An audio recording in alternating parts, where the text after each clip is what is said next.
pour le triathlon. Rotation pour le triathlon. Donc, je m'appelle Marie-Ève, je suis ici pour te faire bouger. Aujourd'hui, séquence de rotation, comme tu as pu comprendre, parce que ça va rester comme la chanson du Clan Panton. 9, 3, 7. Et voilà. Donc, peut-être que la rotation pour le triathlon, ça va te rester aussi. Fait que séquence aujourd'hui, même thématique, assez rapide et assez simple. On a 6 mouvements aujourd'hui qu'on va pouvoir répéter en séquence. Donc, parce que j'espère que tu as 2 bras. On va aller travailler la rotation du thorax et le mouvement au niveau des bras. Donc ça, c'est des super séquences si tu as des raideurs au niveau du cou, tu as des tensions au niveau des omoplates, tu as des limitations, exemple, dans ta glisse ou dans ton reach, à la natation, si tu te sens des fois inconfortable dans ta position de triathlon sur ton vélo. Donc vraiment superbe séquence. Imagine-toi donc, j'ai même pas mis mes leggings, je suis en jeans. Donc super facile à faire. Ça se peut que si tu as des petites tensions au niveau de tes petites rotules, là, tes petites palettes de genoux, tu as besoin de te mettre un petit quelque chose en dessous des genoux. Mais sinon, tu as besoin de rien. Sweet all. Alright? Donc, je pars le timer. Je pense qu'il fonctionne bien maintenant. Donc, premier mouvement, la flexion. Donc, de venir arrondir son dos. Et là, ce qu'on veut venir faire, pas très bruyant, donc ça serait moi le guide. Là, tu veux vraiment venir arrondir. OK? Quand on arrondit dans la position du chat, c'est vraiment de venir écarter les omoplates et de venir vraiment chercher d'arrondir chaque petite parcelle de ta colonne jusqu'à venir rentrer comme si tu venais toucher ton pubis à ton sternum. Donc, on est vraiment en petite crevette qui cuit. Puis là, tu vas venir t'installer sur tes talons, mais tu restes dans ta crevette qui est en train de cuire. Donc, ce que je vais faire, c'est que je vais juste te faire respirer dans cette position-là. Donc, les épaules, les omoplates demeurent décollées. Et tu essaies d'amener de l'air entre tes omoplates. Donc, on utilise ta respiration, tes côtes pour aller chercher de la mobilité dans ton thorax. Là, ça se peut que tu fasses comme ça sort pas l'air là. Ça sort pas l'air. Normal. OK? Et après ça, on va changer de position, on va s'en aller dans l'extension. Donc, tu amènes tes hanches en haut de tes genoux, tu descends sur tes coudes. Et là, ce que tu vas venir faire, c'est si tu es capable, tu amènes les bras, même si tu as un petit bloc de yoga entre les mains, c'est encore mieux, mais je t'ai dit que tu n'avais pas besoin de rien. Et là, tu vas venir déposer ton sternum vers le sol. Donc, on va travailler l'extension. Ça, c'est des super séquences à faire. Là. Si tu n'attends pas de te mettre par terre, tu peux quand même le faire ça à ton bureau. On va dire, là, j'aurais pas fait des heures à mon bureau, là, je comprends pas qu'est-ce que tu dis. Le but, c'est de comprendre, en fait, les axes de mouvement qu'on va aller chercher. Okay? Donc, flexion, extension, et on se rappelle toujours notre beau slogan, triathlon, rotation pour le triathlon. Tu vois, peut-être que j'ai pas assez répété, donc je me rappelle pas. Si tu as besoin, tu peux sortir un peu de la position. Mais ensuite, vraiment, ce que tu veux faire, c'est de venir penser que tu veux venir amener ton sternum, donc pas les fesses. Les fesses ne vont pas plus sortir, c'est vraiment comme si tu avais une corde qui tirait ton sternum vers le sternum, c'est là ce que tu as dans le milieu du chest, OK? Donc, tu amènes ton sternum vers le sol, puis là, on vient travailler au niveau des épaules. Je suis jamais là avec toi si jamais tu as des tensions ou des raideurs, donc c'est important que tu respectes ta propre limite de mouvement. Prochain, on s'en va s'étirer le lat au cueillesse. Donc, on repart dans notre position arrondie qu'on avait tantôt. Puis là, ce qu'on va venir faire, on va rester statique dans celle-là. C'est que tu vas amener ta main gauche vers la gauche, ta main droite vers la main gauche. Puis là, tu dis, ouais, j'ai déjà fait celle-là. Particularité, OK? Ton lat s'attache au niveau de ton bas de dos. Tu vas tourner ta paume de main vers le plafond et tu t'installes la tête sur ton épaule. Puis là, ton but à toi, c'est de venir chercher le plus d'étirement entre le haut de ta fesse et ton épaule. Parce que ton lat, là, c'est ton grand cerf-volant dans ton dos. OK? Puis là, le fait que tu viens déposer ta tête sur ton épaule, tu ajoutes un composant d'étirement et là, tu vas juste respirer là-dedans. OK? Donc, encore là, plus tu utilises ta rotation, ta respiration, plus tu vas être capable d'aller chercher du mouvement en toutes les petites attaches au niveau de tes côtes et toute la musculature qui parcourt ton thorax. Okay? Donc, super important. Si tu veux, tu peux même jouer avec ta respiration. Donc, exemple, si tu vas aller chercher encore plus d'étirement, tu peux maintenir à l'inspiration. Et on change de côté. Donc, je te fais une version sur le côté. Donc, c'est vraiment le but, c'est d'allonger ça ici. Okay? Ton lac, il part au niveau de ta crête iliaque, vient ici, passe en dessous. Okay? C'est ton petit, tu sais, les petits ailes d'écureuil volant. Bon, c'est ton petit lac d'écureuil volant. Donc, j'amène ma main droite vers la droite, ma main gauche vers la droite. Je tourne ma paume de main vers le haut. Donc, je m'en vais en rotation externe parce que mon lac, c'est un rotateur interne. Et là, je viens déposer ma tête sur mon épaule. Si jamais tu as des pincements dans l'épaule, n'hésite surtout pas à venir déplacer peut-être ta main un petit peu plus basse. OK? Mais on veut garder toutes les composantes. Je suis étirée, étirée, étirée. Je viens chercher ma banane. Même tu peux déplacer peut-être tes fesses un peu vers la droite. Donc, on veut étirer notre banane de latte et venir s'installer la tête. Et relaxer là-dedans. Une petite minute. Une petite minute bien investie. Donc ensuite, on va rentrer dans la séquence de rotation. Le lâche, je te le fais faire en statique parce que je veux vraiment que tu puisses venir te déposer puis voir comment ça réagit, OK? Bon travail à faire aussi avec la balle si jamais tu sens que tu as les lattes têtes. Ensuite, je viens de faire installer sur le côté. Donc on commence à faire notre rotation pour le triathlon. Les deux genoux, un en haut de l'autre. Tes hanches et tes côtes, un en haut de l'autre. Donc, pas en avant, pas en arrière. Donc, comme si tu étais assis sur une chaise. La main qui est au sol. Donc, ma main droite ici. Et là, ce que je viens faire, je viens créer de l'espace. Je descends ma hanche ici.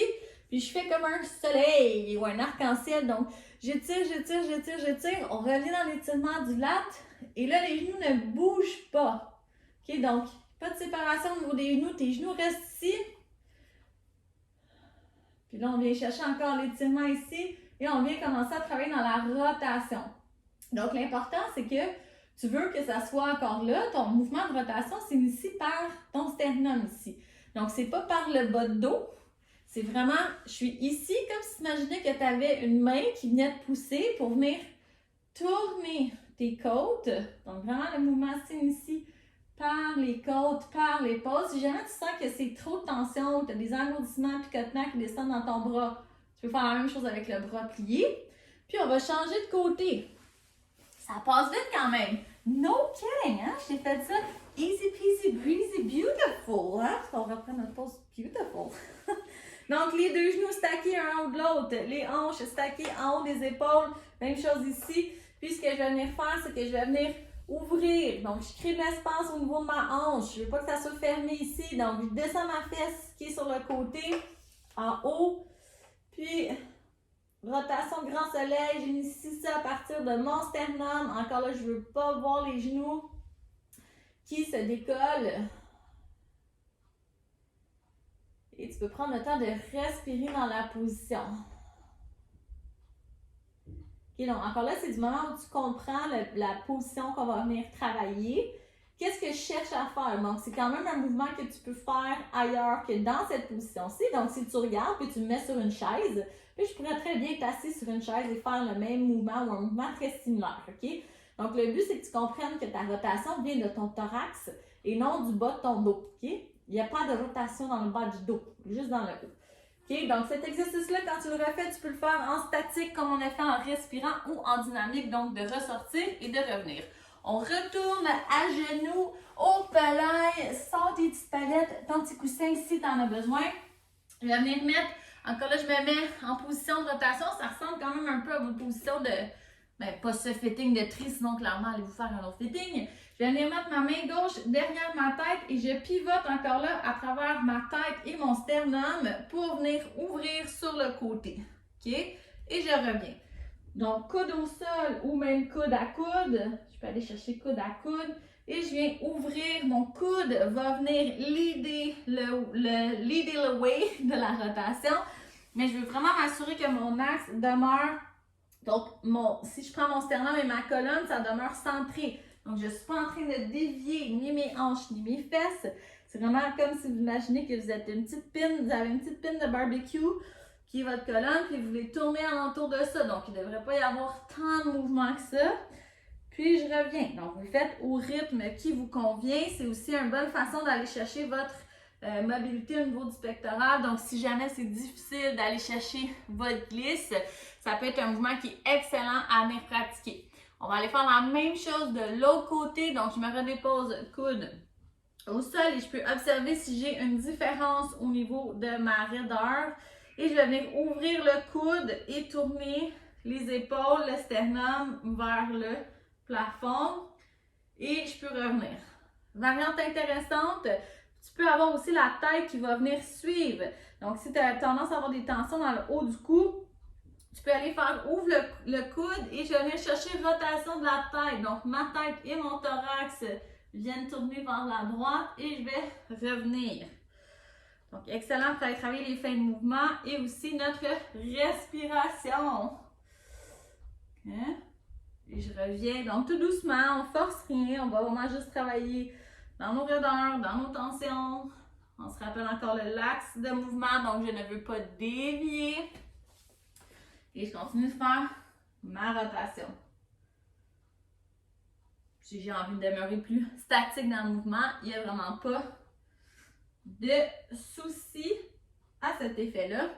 Et pour le dernier, on va faire enfile l'aiguille. Donc, on va revenir vers la position à quatre pattes, les mains, les genoux sous les hanches, les mains sous les épaules. Et on va venir enfiler le bras droit sous le bras gauche. Et on veut, notre intention, c'est d'amener l'épaule au sol. Ça se peut que ça ne se rende pas, OK? Et encore là, l'important, c'est d'écouter. C'est vraiment de ne pas avoir les hanches qui vont dévier. Donc, je ne veux pas amener mon épaule au sol et avoir à dévier mes fesses. Je veux vraiment que mes hanches restent neutres et que j'amène mon bras vers, mon épaule vers le sol en restant le plus stable possible. OK, donc je peux revenir, refaire, amener l'épaule au sol. Personnellement, pour moi, c'est ça qui est ça aujourd'hui. Si jamais vous sentez que vous êtes capable d'amener votre épaule au sol sans dévier, donc là, je triche pour vous monter, vous pouvez emmener le bras qui est vers le haut, glisser un peu plus haut, donc on vient chercher encore plus de rotation.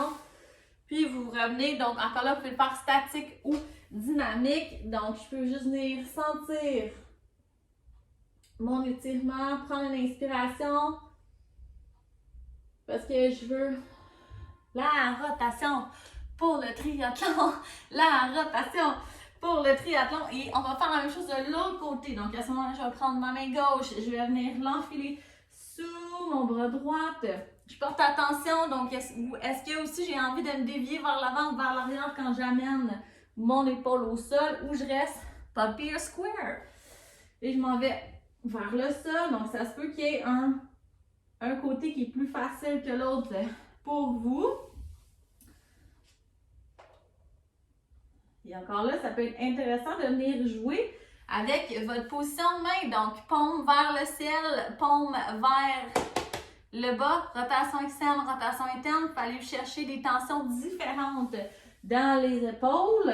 Fait que ça aussi, le but, c'est trouver nos propres spots de tension. You do you. Genre, ajuste-toi à tes propres tensions. Donc, je redescends. Je remonte.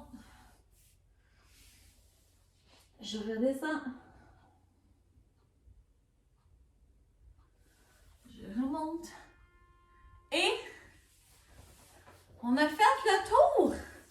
Flexion, extension, lat, chop, rotation, rotation pour le triathlon. Right? Donc, on a plus.